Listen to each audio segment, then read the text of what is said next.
Your Excellencies, ladies and gentlemen, on behalf of IRENA and COP28, welcome to what promises to be a thought-provoking session as we discuss renewable energy and climate action in the GCC, achievements, plans and priorities. My name is Jane Witherspoon. I'm the Bureau Chief Middle East for Euronews, and it's my absolute honor to be with you today as your MC and moderator.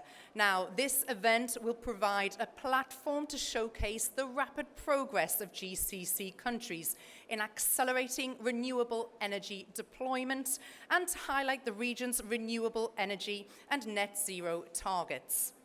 It will explore the prospects for renewables to contribute to further economic diversification by examining the creation of new industrial value chains in areas such as green hydrogen, while also advancing the region's climate commitments. So please can you put your hands together and give a very warm welcome to IRENA Director General Francesco La Camera with his opening address.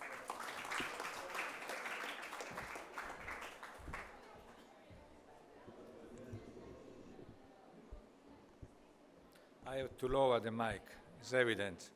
She's so tall that... So, Excellencies, ladies and gentlemen, dear friends, it's a pleasure to welcome you to this high-level roundtable on renewable energy in the region. You know, the region hosts IRENA, so in some ways it's natural that we have had a closer look to the region already from our establishment in 2011. We have captured this insight in our regional renewable market analysis for the region, and I am delighted to launch the third edition of the report here today.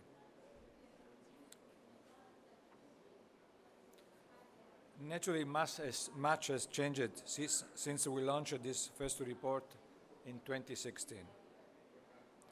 Since then, renewable energy grew from 208 megawatts to over 5.6 gigawatts.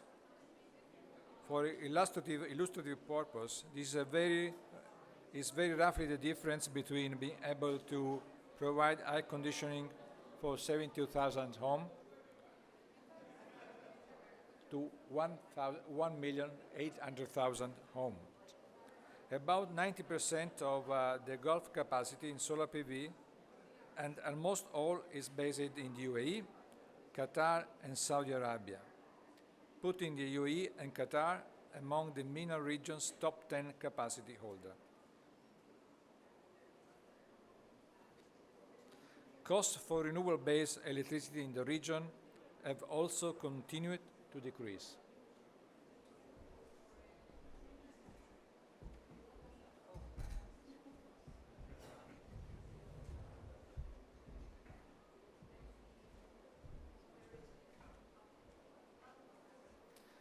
The increasing cost competitiveness of renewable energy technologies is particularly evident in the large-scale grid-connected market segment, which has seen world record-breaking auction results.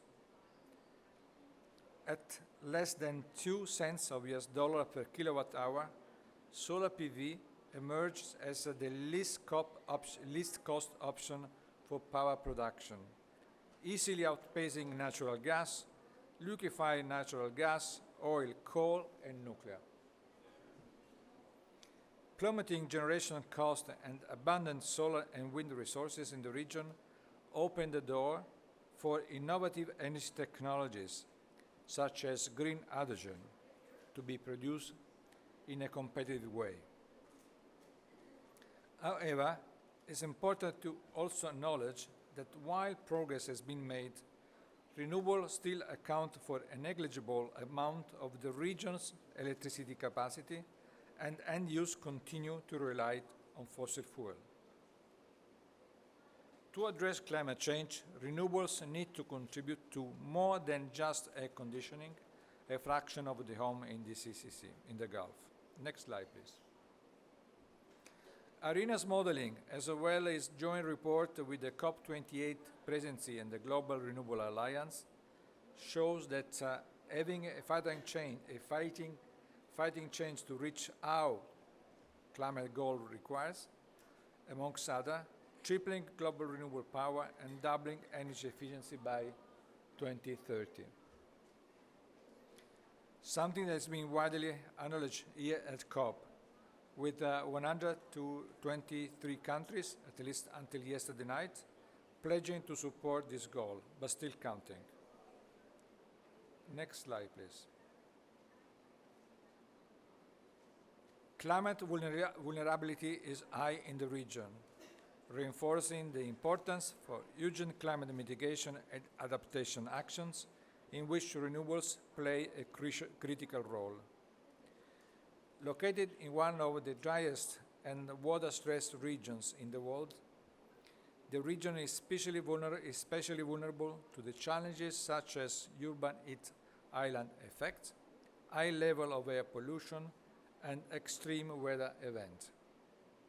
The energy transition, covering a wide range of areas, from renewables to energy efficiency, green hydrogen, and renewable-based desalination, offer an opportunity for economic diversification, high-quality job creation, and technological innovation.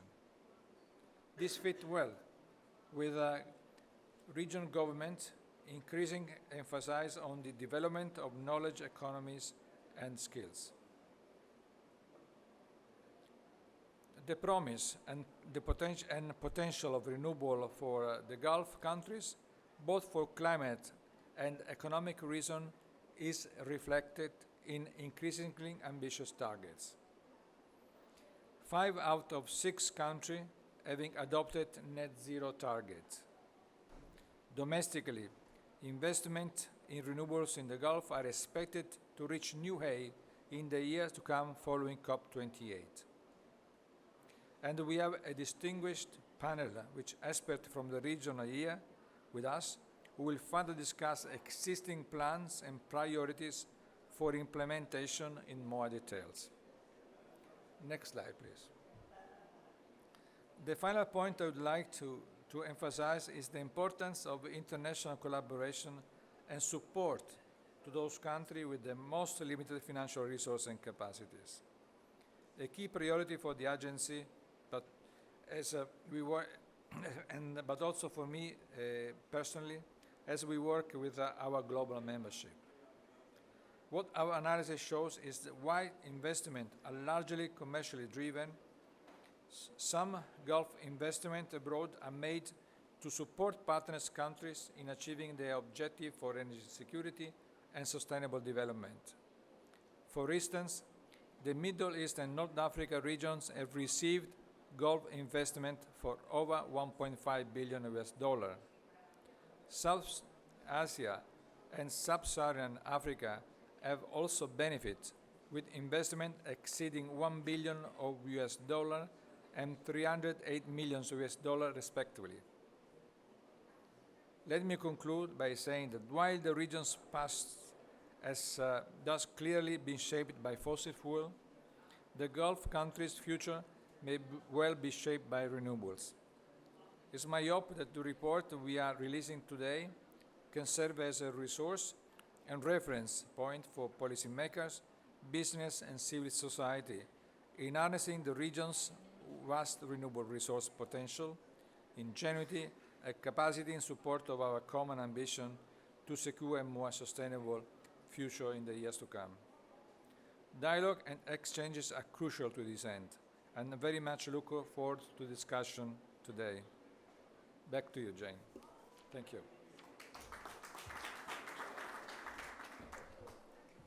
Thank you, Director General, for that fascinating insight to start off our session. And now we'll get down to business with our panel discussion. So please, could you put your hands together as we invite them onto the stage one by one. We'll just reset the stage.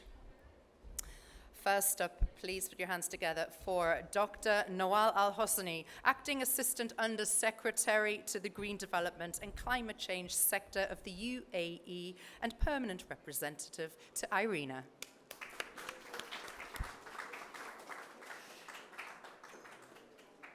Next, Dr. Salem Al-Hadraf, Executive Director, Energy and Building Research Center, Kuwait Institute for Scientific Research. Welcome.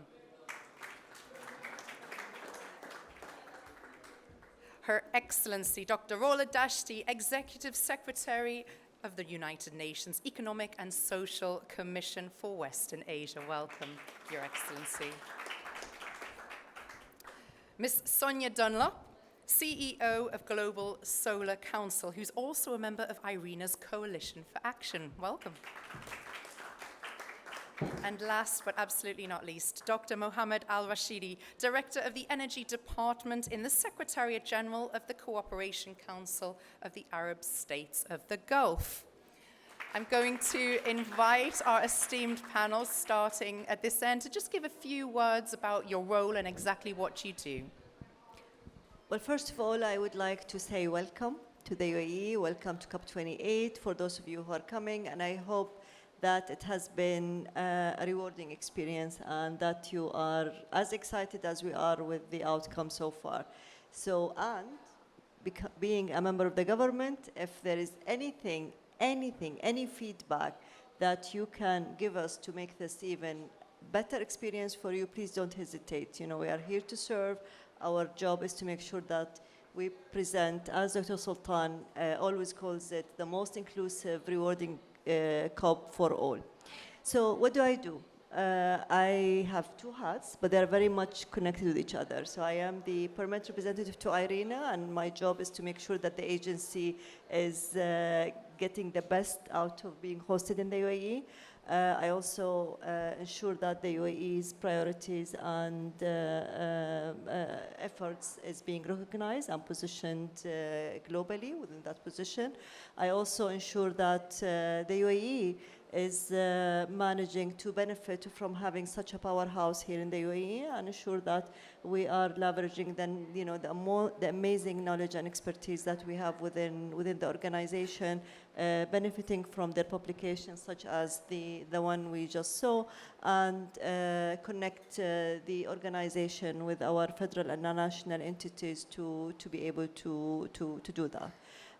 As an Assistant Undersecretary for Climate Change and Green Development for the UAE, I do that even further. We have many platforms to connect with the private sector, with civil society, with academia, to inform our policies and procedures to ensure that we are having a clear direction when it comes to our net zero strategies, our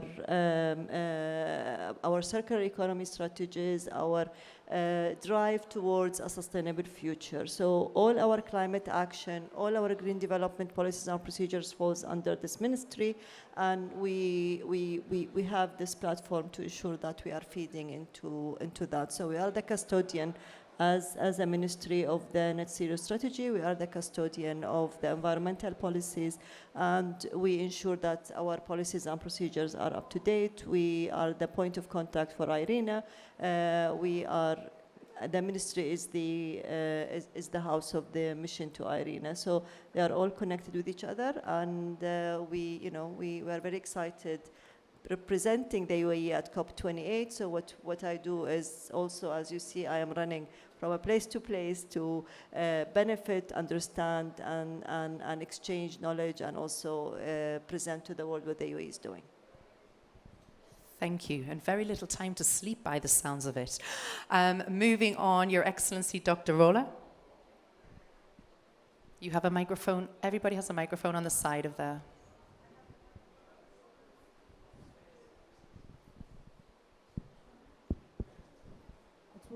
It's working? Good morning, everyone. It's always great to be in UAE. As we say in Arabic, يعطيكم ألف عافية. It's working now. يعطيكم ألف عافية on the preparation of... We can share. What do we do at ESCWA? Our three main functions at ESCWA is convening, generation of innovative knowledge, and policy advice. And when it comes to energy, we look into energy from an integrated point of view. in a nexus of water, energy, and food nexus, so that to address the issue in a collectivity and integrated point of view. So what we are doing on a convening, part of it is a capacity building and cross-region knowledge sharing, South-South knowledge sharing as we go on, adaptation in the issues of green technologies. We also have a task force on critical minerals, which is extremely important as it's a key input to the renewable energies. So there's a lot of discussions on the critical minerals that we do, and we convene on that things. And in the knowledge production, we are tracking SDG 7 and the implementation and the achievement of SDG 7 into it, and providing advice for policymakers.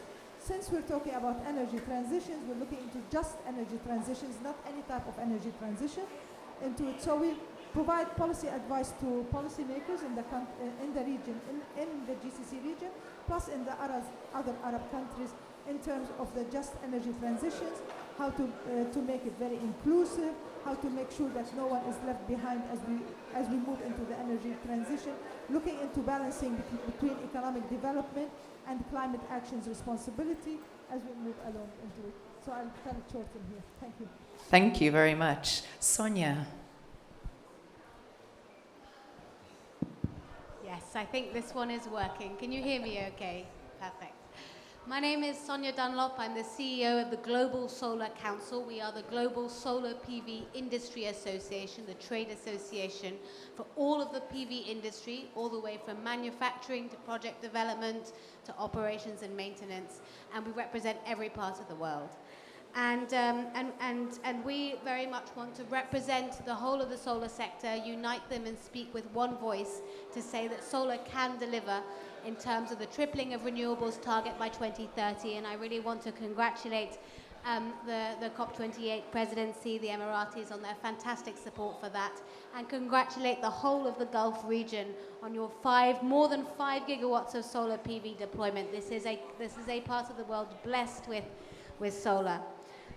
So that's a bit about what we do, and I'm really interested in what we can do to bring down any other further challenges to solar PV deployment in the region, and how we can boost that even more and double it and triple it to 10, 15, even 20 gigawatts in the next few years, because we know that around the world, solar is going to be increasing from 1 terawatt of installed capacity today to, we think, as much as maybe even 8 terawatts by the end of the decade. So really excited to work with you and to be part of this conversation. Thank you. Thank you, Sonia. Dr. Salam. Good afternoon, and thank you for the invitation. I came from the research background, and at KISR, Kuwait Institute for Scientific Research, is one of the pioneer research institutions in the region, established in 1967. We had 2 cycles of renewable energy activities. The first one after the oil embargo, late 70s, early 80s.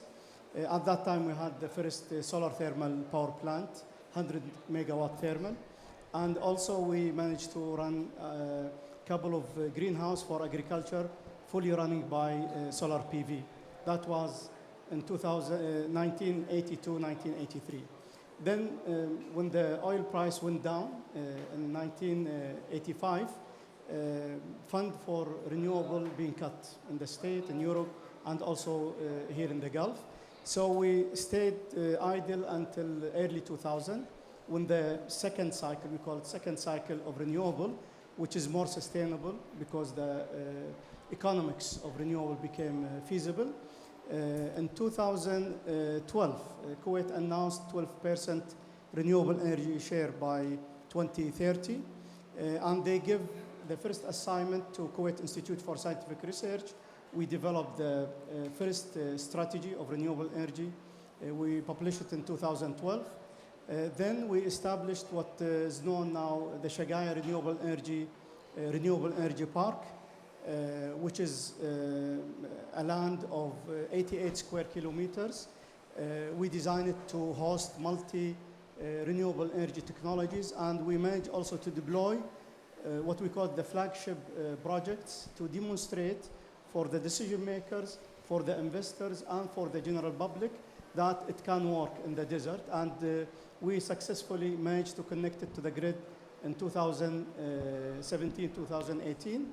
It is 10 megawatt wind and 5 megawatt PV thin film and 5 megawatt PV crystalline and 50 megawatt solar thermal. I will just give more details about solar thermal because it is 50 megawatt with 8 hours energy storage.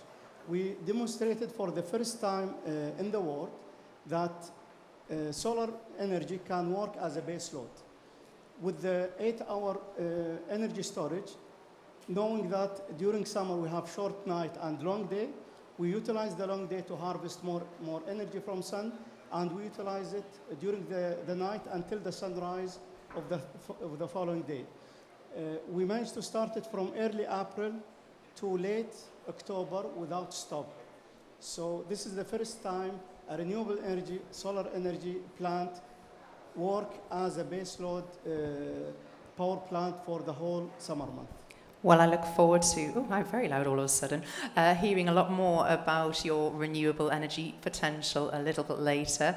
But finally, Dr. Mohammed, if you could give us a little bit about your background, that would be fabulous. Thank you very much. First of all, I would like to thank IRENA for inviting the GCC Secretariat to this event.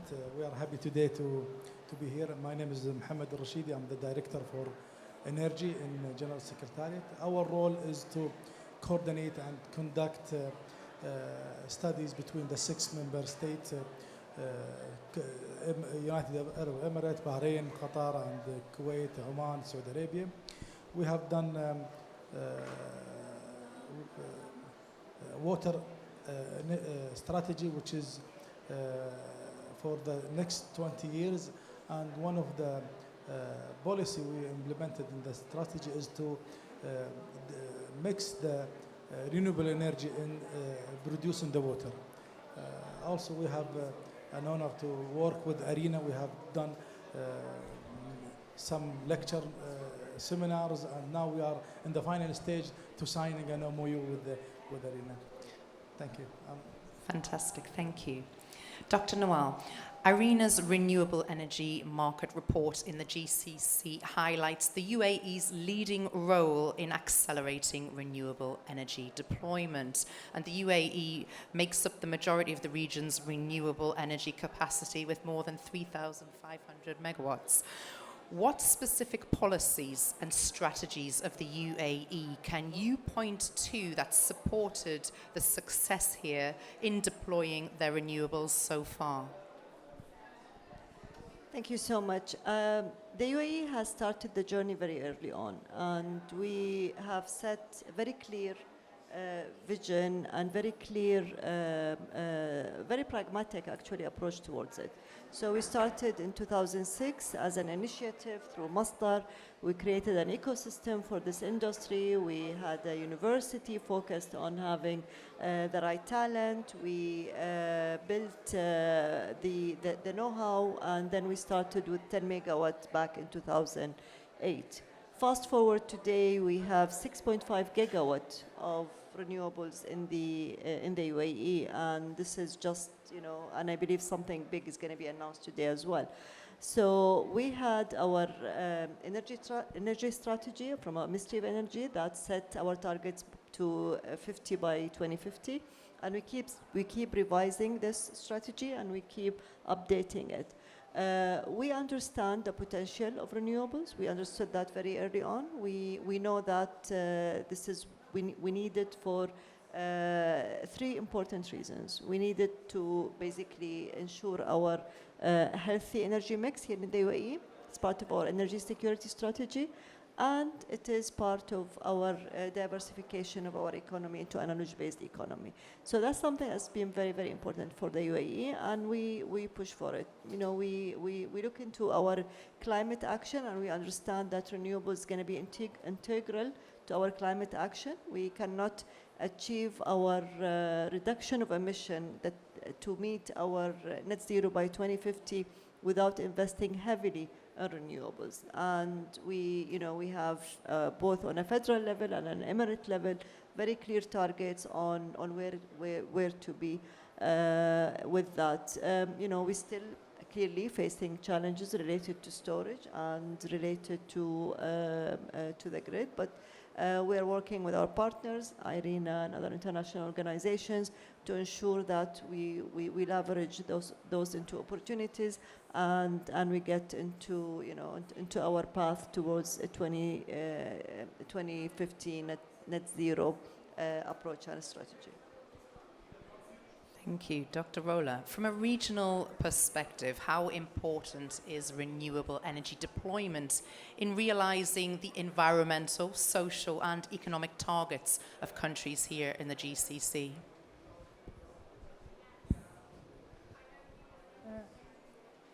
Is it working? I can't hear myself. A bit closer, I think, maybe. Oh. Maybe this is better. I think when you're looking at the GCC, you see the GCC countries are transitioning from what all of us know as an oil and gas exporter countries to an energy exporter countries. And when we're talking about positioning the GCC as energy exporter, we're talking about now the roles of renewable energy investment becomes very key. And I think this transition is extremely important for the GCC countries as we go along into their economy, which results also in diversifying their economies in various sectors in the renewable energy. And we just show how many investments there is coming up on these projects. And there is a lot of potential when we're talking about also green hydrogen investments that are being carried out in Saudi Arabia, in UAE, as a potential other sources of energy. So from an economic point of view and the economy and the diversification of the economy is we're going from the oil to energy, but in a renewable sector energies into it. And this will open a lot of doors.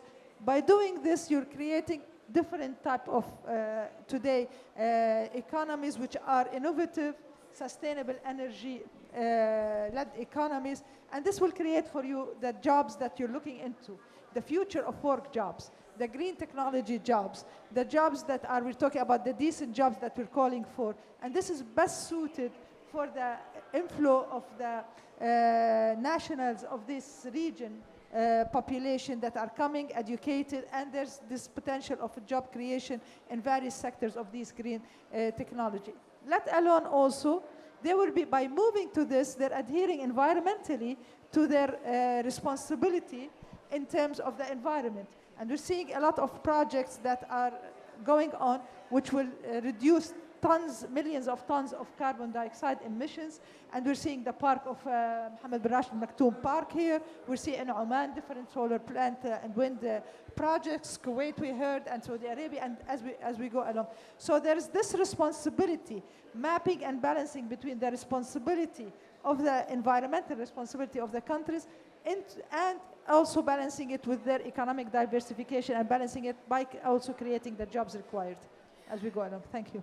Well, that was a little bit what we touched on with Dr. Nawal earlier as well. I mean, what needs to be done to continue to push that drive and encourage that diversification and the job creation more for the next generation?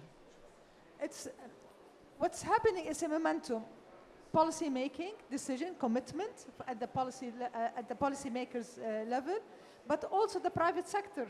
The private sector is playing a big role in this because there is an opportunity, there is an investment opportunity. And when we're talking about these investments of renewable energy, it's a huge investment.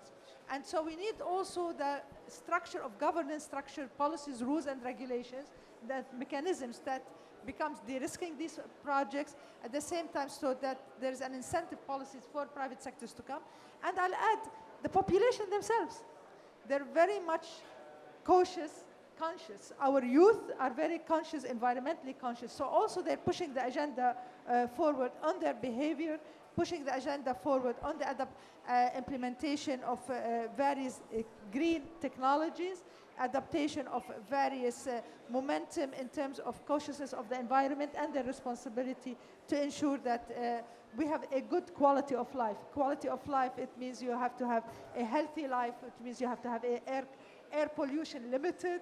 You have to have a recyclable circular economy, which we just heard about. It is also important to optimize on the utilization of the resources that is available. So there are three fronts: people, private sector, and the policymakers, plus rules and regulations as we move along. Great. Dr. Salam, we heard a little bit earlier some of the work that you've been doing in Kuwait. How has Kuwait approached harnessing its renewable energy potential?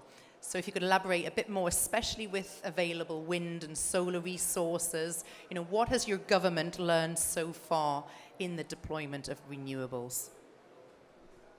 I think what the Kuwait government learned is exactly similar to what other GCC countries learned. We are sharing the same natural resources, whether it's hydrocarbons or renewable. And also we have the same potentials and the same challenges. This morning, the government of Kuwait announced the launch of the first stage after the pilot project we inaugurated in 2017. Within the next few weeks, they will provide the first batch of the big-scale renewable energy projects to the private sector based on power purchase, long-term power purchase agreement. It will be 1.1 gigawatt of PV. It will be followed by another 3 patches with the total amount of targeted renewable energy of 4.5 gigawatt. This is to reach what we announced as a target in 2012, which is 15%. I do hope that we will listen to the recent target and we manage to convince our policymakers to triple the 15, because at that time when we announced 15 in 2012, it was illogic because of the price, because of the number of projects around the world. Now 15% became very humble. We do hope that we take this report and the recent report about tripling renewable energy, and hopefully we can convince our government and policymakers and parliament to triple or at least go for 40% by 4040. It is very logic and it is achievable. And that's why these discussions are important, to keep that conversation moving. I haven't forgotten about you, Sonia. I'm coming back to you in just a moment. But leading on from that, I would like to ask Dr. Mohammed, looking at the GCC nations as a whole, what role does renewable energy play in the GCC region's collective energy mix? And how do you see the momentum for renewables developing in the GCC in, say, the next 10 years? Yes, at the GCC Secretariat, we have technical committees, group team working on renewable energy. We are meeting each 3 months. I believe that renewable energy is playing an increasingly important role in the GCC state energy mix. For example, if you go in 2020, the renewable energy accounted about approximate 2.24% total of the electricity generated and in GCC. However, this is expected to be increased to 16 by 2030 and 50% by 2050. And I'm sure that the GCC countries are committed to working to triple their initiatives. Also, the growth of the renewable energy being driven by a number of factors, including the decline of renewable energy, also the increase of availability and the growing demand and the need of reduce. GCC has a very best solar and wind resources in the world, and also they have good financial resources to invest on the renewable energy project. As a result, I believe that GCC states are expected to become a major role playing on the global renewable energy market. Thank you. Sonia, in your opening, you were very complimentary about the region and solar power capacity. The new report shows that solar PV accounts for about 90% and concentrated solar power for around an additional 4% of the GCC renewable energy capacity. as GCC countries implement their renewable energy targets and net zero plans, what role do you see for the solar industry, and how can the private sector build on that existing momentum? Thanks. Thanks very much, Jane. There we go. Yes, no, that's a really good question, and really, full congratulations to everyone in the region for everything you've achieved. I think there's a huge potential for the solar industry in the Gulf. And in fact, I happen to know that there is a major polysilicon processor, major polysilicon refiner, the core, the raw ingredient of solar panels, which is actually looking at setting up a major processing plant in Saudi Arabia. So it's not just deployment that there is potential for in the Gulf, but also different parts of the manufacturing value chain, which is very exciting. I think, what solar and other renewables can provide in the Gulf is incredibly cheap power. In Saudi, there was the Schwaba project. It was shown on the screen earlier by Director General La Camera, of 1.04 cents per kilowatt hour. I mean, that is electricity that is almost too cheap to meter. And when you have electricity that is that cheap, you can do incredible things. You can do green hydrogen, you can do electrification, you can do really amazing things with heating and cooling. But of course, you also need that base load and that flexible capacity provided by concentrating solar power. You need flexibility in the grid, so I really recommend you invest in demand response and interconnections as well with other parts of the world, cross-border interconnectors with other parts of the world. And you can also operate your PV plants in such a way that they can provide some of the flexibility you need and provide some of the what's called ancillary services, some of the services that the grid needs in order to keep operating. You can run your PV plants 10% below capacity and use that headroom to ramp up and down faster than any gas, coal or oil power station ever could. I think, and I just want to pay tribute to everything the solar PV industry has done in the region, and to our member, the Middle East Solar Industry Association, who are based here in Dubai, and actually tonight have a solar awards ceremony where they're giving out awards to some of the most fantastic and innovative solar SMEs, startups and projects, and I'm going to be a judge, and I do urge you all to come. It's in the marina and you're all very welcome.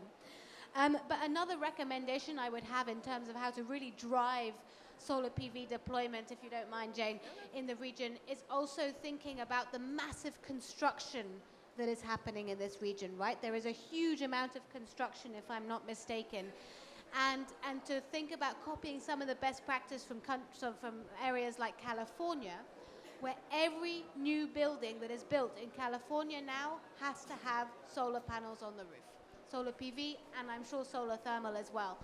And I really think that if the GCC countries could introduce something similar, that would be an incredibly powerful mandate, because then what that does is it lowers the cost tremendously for then implementing solar on all of the existing buildings, and means that every building has an incentive to increase its self-consumption rate, the amount of the solar electricity it uses itself, and completely changes behavior in the buildings for a good 30 years. And that's really powerful and helps also bring in energy efficiency, which is of course the other half of the target we're aiming for.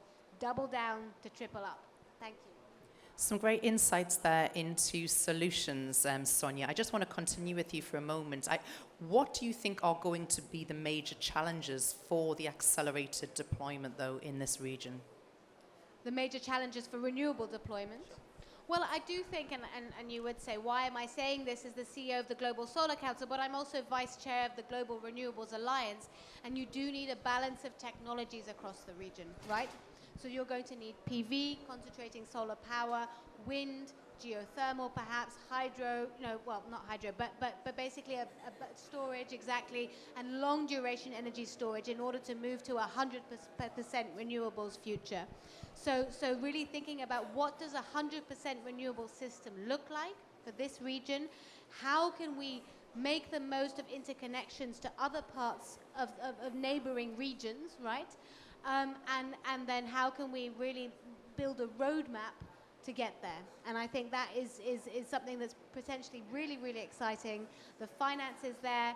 within the region, and also I'm sure support from the World Bank and the Islamic Development Bank and so on.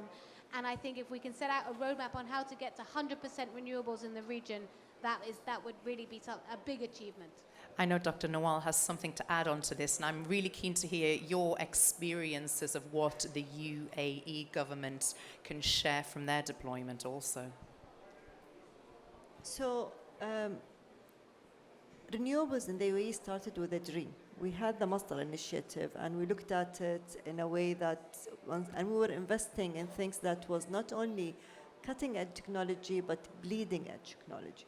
So, you know, we explored geothermal, we explored wind, we explored all those technologies. We had a hydrogen plant back in 2006. This is how advanced and how much investment has been put into bleeding edge technologies. And to your point, it's very important to understand what works, because not every technology will work in every region. Renewables, it's very much, you know, it has to look into the environmental conditions of the locations, very much location. We celebrate the UAE, we have 3 of the largest, lowest cost solar plants in the world. That's in the UAE. In like, less than 20 years time, we've moved from 10 megawatts back in 2008 to now, as I mentioned, 6.5 gigawatt, and we are gonna triple that by 2030.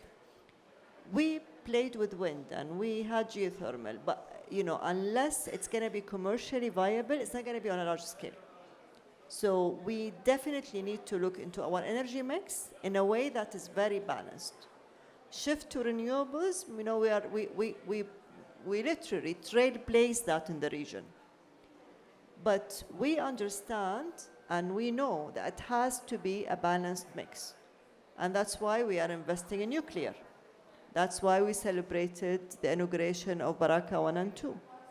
And that's why the UAE is a signatory of the target that was launched 3 days ago by both Europe and the US, which is tripling nuclear by 2030 as well, by 2030, yes. So I think it's very, very important for us that when we look into our path towards net zero, our path towards renewables, we need to understand what works for us. It's very much context specific and environmental condition specific. You know, we invest in a huge scale with the UK on their wind farms. You know, I was there at the inauguration of London Array. London Array, when it was inaugurated, was the largest offshore solar plant in the world, and we were there. We are partnering with them on London Array. We partnered with Spain, Khema Solar, which was the first CSP, that technology, the tower CSP that was, you know, storing. So we have been exploring all those technologies around the world. Some of them are very much profitable. Our wind projects in the UK is an investment. The UAE has made it as an investment. But we are also understand the importance of renewables in socioeconomic development of countries who have no access. And that's why most of the UAE's aid now is translated into infrastructure projects in renewable energy. You know, in the Pacific Island, in the Caribbean island, in remote areas of Asia or Africa, we have those projects. We are in 70 countries. Some of them are investment, some of them are aid. And it is very important. Those reports are very important because they show the potentials of specific technology in a specific region. And we need to understand that, and we need to know that once we have the pathway, to your point, we need to have a roadmap, but the roadmap isn't going to be the same. The target and what we need to be, all of us aligned, and this is one of the things that we as co-presidency pushing for, it has to be a just transition for all. We need to understand that nobody should be left behind. So we need to understand how we make this happen. You know, knowledge sharing, having those platforms is very important. But again, we should not think that one country needs to take a blueprint of another country and implement it in their countries. It doesn't work. It will never work. You know, we all use McKinsey's and PCGs of the world. But we know that not one study can be, basically we change the cover page and then bring it to other regions. We need to be very careful about that.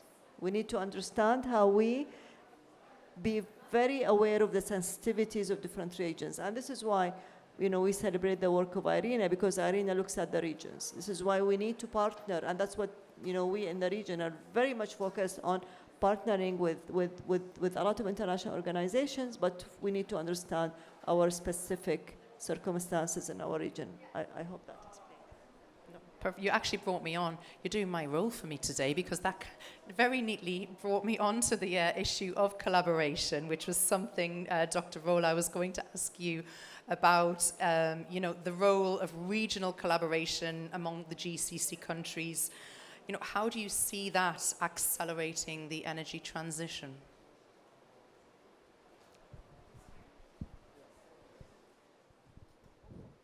It's not working.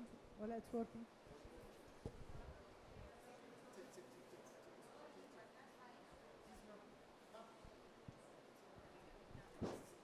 Okay. Technology. Collaboration among GCC and the issue of energy is been for some time there, and a very good example is the interconnectivity about the GCC electricity grid, which sharing the electricity grid is extremely important. It's optimizing on the resources, available resources, energy resources, which I'm calling electricity.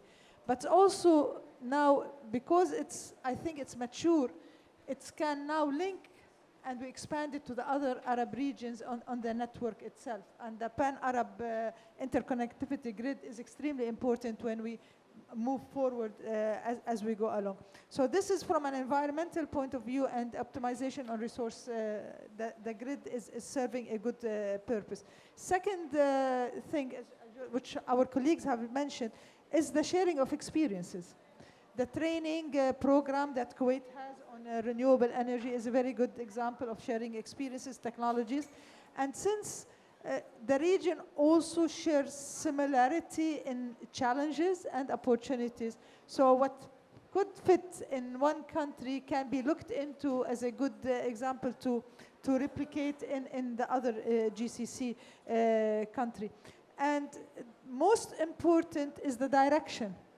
There is this, what I call this positive competition, which is good because it gives you forward-looking into accomplishment, the commitments that the regions have. And now we are lucky that 5 out of the 6 GCC countries has already committed to net zero emission into it by varying timing, but also the commitment on the energy mix.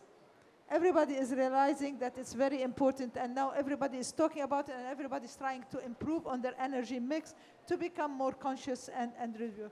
And I do realize something is very important is because of this connection and the investments that GCC is making, it's a driving technology in these areas, and it's lowering the cost, which is extremely important. Because the more there is a demand, your technology is advancing and lowering costs. I just want to cite, in the mid-70s, the cost of one watt of PV, electricity was from PV was around $500. And it used to be limited to space utilization. And now we're talking about less than 2 cents. So there is a big gap. So demand will drive also technology advancement, and will drive lowering costs, and then lowering costs will create also the demand. So this circle, and the GCC in their coordination, I think they're driving also this process to be benefiting at a global level. I'd like to bring in Dr. Salam regarding this from a research perspective as well. In your experience, how important is the role of collaboration between governments, private sector, and research institutions in supporting renewable energy plans?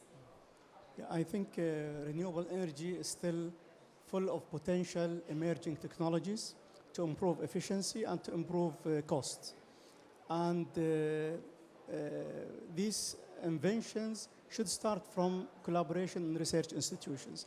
I know there is a good research institutions within other GCC countries like UAE and Saudi Arabia, and Oman. By having this collaboration, we can avoid mistakes and speed up and ramp up the deployment speed. I knew the time is running out. I would like to make my comment very short, and just to make one final comment about the challenges the GCC facing. For GCC to fulfill the targets of 2030 collectively, we need to install about 18 gigawatt every year by investing about $15 billion annually from now till the end of this decade. That's without tripling the proposed capacity. So this is, I think, a big challenge to finance and also a big challenge to the manufacturing capacity, the global manufacturing capacity.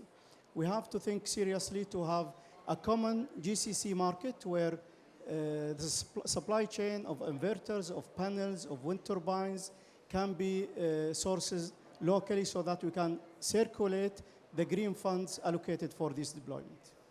Dr. Mohammed, you know, when you look at the market for renewable energy in the GCC countries today, what do you think can help increase that deployment from your experiences in the coming years? Yeah, thank you. I think there are several factors that can increase the deployment. For example, government and policy and intensive government can play a big role in promoting renewable energy by setting ambitious target, also technology and advancement and cooperation and cost reduction. Grid integration and infrastructure, this is very important. The electricity grid need to be upgraded to accommodate the increasing amount of renewable energy, and the public awareness. This is, I think, one of the important factors to increase the deployment. Thank you. Ladies and gentlemen, I'm sure you'd agree we could sit here all day talking and discussing these topics. On behalf of IRENA and COP28, please put your hands together for our esteemed panel, and I hope you enjoyed this afternoon's session.